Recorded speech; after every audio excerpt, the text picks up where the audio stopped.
Good evening students तुम्हारे रिक्वेस्टे basic इंग्लिशेर आरो एक इम्पोर्टेंट क्लासे चले आसलाम।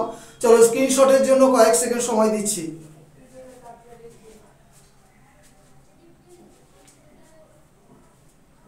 चलो क्लासटा शुरू करी। This is Sushant sir. तो आज के टपिकटा होच्छे बी भार्ब। बी माने कि हवा, छोटोबेला থেকেই পড়ে আসছো am is are, was are, shall be, will be. তো আজকের যেটা ডিসকাশন হবে সেটা হচ্ছে বি ভার্ব। বর্তমানকালে তিনটে এম ইজ আর, অতীতকালে ওয়াজ আর এবং ভবিষ্যৎকালে দুটো শ্যাল বি, উইল বি। কম ব্যবহার হয়, প্রথম তিনটে আর দুটো বেশি ব্যবহার হয়। তো বি ভার্ব মূল ভার্ব হিসাবে ব্যবহৃত হয় এবং সাহায্যকারী ভার্ব হিসাবেও ব্যবহৃত হয়। সেটাই তোমাদের দেখাচ্ছি। দেখো সম্পূর্ণ ক্লাস বাংলায় বোঝাবো। দেখো এম ইজ আর প্রেজেন্টে বাংলা মানে কি হয়, ওয়াজ আর পাস্টে বাংলা মানে কি ছিল বা ছিলেন, বক্তা যখন নিজে ছিল বা ছিলেন। শ্যাল বি, উইল বি মানে হইবে, বক্তা যখন হবে, এরকম বোঝাবে। তো এখানে দেখো মূল ভার্ব এবং সাহায্যকারী ভার্ব, ডিফারেন্সটা বুঝে নাও। দেখো আই অ্যাম এ স্টুডেন্ট মানে নিশ্চয়ই বুঝতে পারছো। তো এখানে এবার দেখো সাহায্যকারীতে কি লিখেছি, আই অ্যাম রিডিং আ বুক, আমি একটি বই পড়ছি। এখানেও কিন্তু এম আছে, এখানেও এম আছে। তো এখানে সাবজেক্টের পরে এম, তার পাশে কোনো ভার্ব নাই, এটা অবশ্যই মূল ভার্ব হিসাবে কাজ করছে। এখানে দেখো সাবজেক্টের পরে এম আছে আর রিডের সঙ্গে আইএনজি হয়েছে কন্টিনিউয়াস টেন্সের কারণে।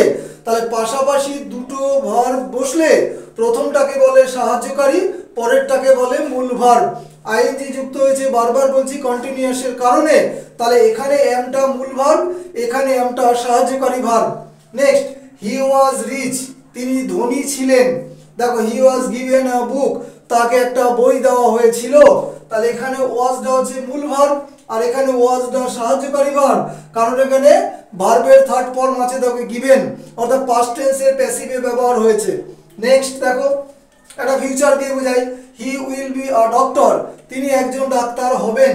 দোষের কিছু নাই, তিনি একজন ডাক্তার হবেন, ইঞ্জিনিয়ার হবেন, প্রফেসর হবেন, হতেই পারে।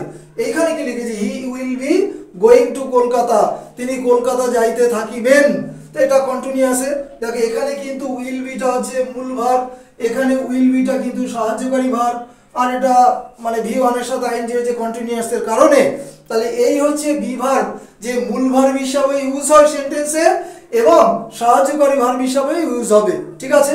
তো লাস্টে যেটা লিখেছি সেটা ভেরি ভেরি ইম্পর্টেন্ট, যে বি ভার্বের পর দুটো স্ট্রাকচার হতে পারে, একটা ভি ওয়ান আইএনজি হতে পারে আর একটা ভি থ্রি হতে পারে, যদি আমার বি ভার্বটা সাহায্যকারী ভার্ব হিসাবে বসে। বুঝে নেবে। তাহলে বি ভার্ব যদি সাহায্যকারী ভার্ব হিসাবে বসে তবে কিন্তু ভি ওয়ান আইএনজি বা ভি থ্রি হবে। আর ডাইরেক্ট যদি মূল ভার্ব বসে তাহলে তো কোনো গল্পই নাই। তো সম্পূর্ণ ক্লাসটা আমি বাংলায় বোঝালাম, খুব ছোট ক্লাস দিলাম।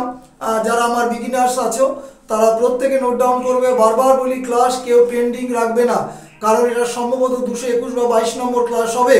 ফেসবুক এবং ইউটিউবে ক্লাস ফুল দমে চলছে এবং পরবর্তী ক্লাস অবশ্যই কম্পিটিটিভ ইংলিশের দেব। যা ক্লাস শেষ করলাম। Have a good day.